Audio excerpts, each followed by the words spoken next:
Hello Whovians and welcome to my latest Doctor Who review, where today I review The Doctor, the Widow and the Wardrobe, starring Matt Smith as the 11th Doctor. Oy vey, the Doctor, the Widow and the Wardrobe. I'm not looking forward to this one. Sorry, it's been a while since my last Doctor Who review. I've been having a bit of a break. I've had some personal things to deal with. But I decided, as the year was pressing on, it's time to sort of wrap up the Matt Smith reviews. So I'm going to finish the Matt Smith era soon, and this is the next story to review. And this was the 2011 Doctor Who Christmas special, so wow, 10 years ago, blimey. And the plot of this story is as follows. Christmas Eve, 1938, Madge Arwell comes to the aid of an injured spaceman angel, the Doctor, who promises to repay her kindness. All she has to do is make a wish. 3 years later, Madge escapes war-torn London with her 2 children for a dilapidated house in Dorset. Crippled with grief at the news her husband has been lost over the English Channel, she wishes to give her children the best Christmas ever. The Arwells are greeted by the Doctor, who acts as their madcap caretaker. However, a mysterious Christmas gift from him leads them into a wintry, magical world. Madge must learn how to be braver than she ever thought possible, and that wishes can come true. The Doctor, the Widow, and the Wardrobe. This is a terrible Doctor Who story. Yep, I hate this story. I don't like this story absolutely one bit. This is a awful Doctor Who story. Granted, it's not the worst story I've ever seen, but it is nothing. What is the story here? Nothing happens in this episode, and it's an hour long, and it feels longer than that, man. I mean, I get the emotional context of the story, the fact that it's about the kids, and, you know, Madge, she's trying to give the kids the best Christmas before she tells them about their dad. Obviously, the ending changes what actually happens to the dad. So, I suppose they were going for a certain charm with this story, the fact that it was all light and Christmassy, and then when it tries to go emotional, it just doesn't work for me. For me, this is going to be a very short review. There is not much to talk about in this story. Okay, the visuals are quite nice. I like the CGI, but honestly, this story is bad. So bad that I even laughed at it in a lot of places. I think the biggest issue with this is the script. It's just such a mess, and it's just so plodding and boring, and it just goes nowhere. There are things about this story which I don't get. Why are those 3 soldiers in the story? They don't do anything. The people in the green outfits. One of them is played by Bill Bailey, actually. I mean, they're there for comic relief, I suppose, when they come across Madge in the woods. And also the villains. The villains in this story, they suck. The tree people. I mean, I don't even think they have names. I mean, yeah, I don't even know the names of these people. They're just like wooden trees, like these sort of tree people. And they're basically looking for a mother to fly them home. It's just so dumb. I was dumbfounded by this story. Seriously, Moffat, is that the best you could come up with? You know, the fact that it's the mothership and they needed a mother to fly home for Christmas. It's just so lazy. So fucking lazy. The kids in the story are terrible. They can't act to save their own lives. Okay, I will admit, the one that plays Lily, Holly Earl, she's not too bad. She's okay, but she can be a bit flat at times. I mean, she was actually 19 when they filmed this, funny enough, and she's playing like a, well, assuming like a 12, 13-year-old girl. Yeah, she looks a bit too old for the part, I think. But, oh, Cyril.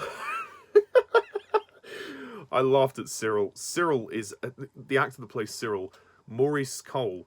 He is a terrible actor. I mean, he is awful. The way he just, basically his role in this story is to walk around and look up. Literally, that's all he does. He walks into rooms, he walks around the forest, looks up. When he's even sitting on the tree people's throne with the halo thing on his head, he's just...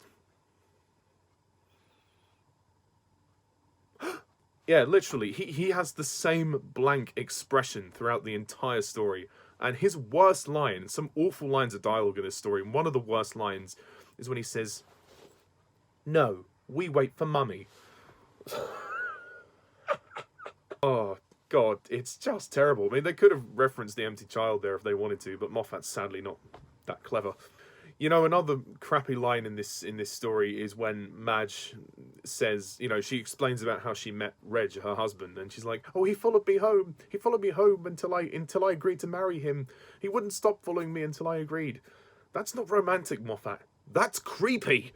Again, Claire Skinner performs it well, but Moffat, what were you thinking with this script? This script is just dumb and childish. I understand Doctor Who is a show that kids can watch, but this story is so dumb. It's so dumb. That's the biggest complaint I have with it. It's dumb. I understand it's supposed to be fun. It's not meant to be overly complicated and everything, but it becomes not confusing, but it just becomes ridiculous when, you know, the climax of the story happens, and then somehow Madge is able to pull her husband, conveniently, who's in the plane, into the time vortex, and they can travel home for Christmas. Woohoo, yay. It just doesn't make sense how convenient that is, how she was able to you know, to get, you know, fly, because she's flying some kind of forest in her head or something. It's a bit weird. And then they're flying through the time vortex, and then the plane just follows them. Like, the light just appears in front of her husband, and because she's thinking of him. And yeah, God, Moffat, what the fuck? I will admit, there are good things in the story. Like Matt Smith, bless him, he is giving 110% as the Doctor. He really is good, and he's quite good in the story, and he does have some good lines. Although I don't know why he keeps referring to himself as a caretaker. I mean, I guess he's trying to, you know, he's trying to owe thanks to Madge for saving his life and helping him when he was in the spacesuit. And Claire Skinner is as Madge. You know, she's very good. I do quite like her. I mean, she does have to do a lot of emotional acting, but I think her role is quite grounded. She's probably the most grounded character in the story. The fact that she has to deal with a lot of emotional baggage with the death of her, well, supposed death of her husband, and then having to look after her kids. And I like the maternal qualities that she displayed. It's just the script from Moffat is absolute pants. And then, like, for some reason, she's operating that big machine thing that the soldiers just leave for her, and then she just crashes the damn thing. So, yeah, because they come in and tell her there's this acid rain that's going to come and destroy the forest, and that's why these tree people need to leave. Is that it? I mean, there's really no substance to this story. It's just so dumb. I mean, the music by Murray Gold is good as well. I do appreciate the score. Like, the soundtrack is really good. But for me, this story is plodding and boring. It has a good visual style, but there's really nothing to it. If you miss this episode, you are missing nothing. Really, there is nothing to enjoy in this story, really, other than some of the performances. I mean, the opening scene, actually, I do like the opening. I think the opening scene is actually pretty awesome when the Doctor's escaping that crashing ship. Not sure why he's there, but whatever. It's a cool opening, and then he ends up with his spacesuit. And then the end of the story when the Doctor goes to see Amy and Rory for Christmas. That was a nice, touching scene. I appreciated the ending. That was quite beautiful. But everything else, you know... So, yeah, I guess this is really more of a rant than a review. This is one of the dumbest Doctor Who stories I've ever seen. It's just so fucking stupid. I watched this story and I just laugh. I just laugh at how absurd the whole thing is. And I don't think it's a story I will ever watch again, to be perfectly honest. So with that being said, I think I'll close off by giving The Doctor, the Widow and the Wardrobe a 3 out of 10.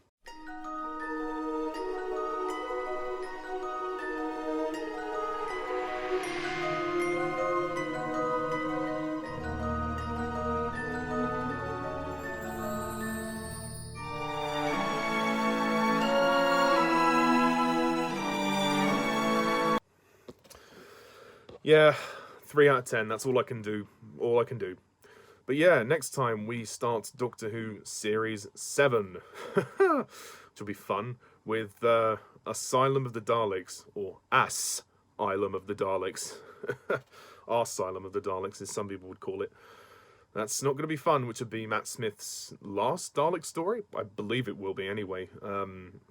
Well, I mean, I actually no. I think the Daleks appear in the time of the Doctor, but anyway. So yeah, next time on Doctor Who Review, the beginning of Series 7 in Asylum of the Daleks. Jesus Christ.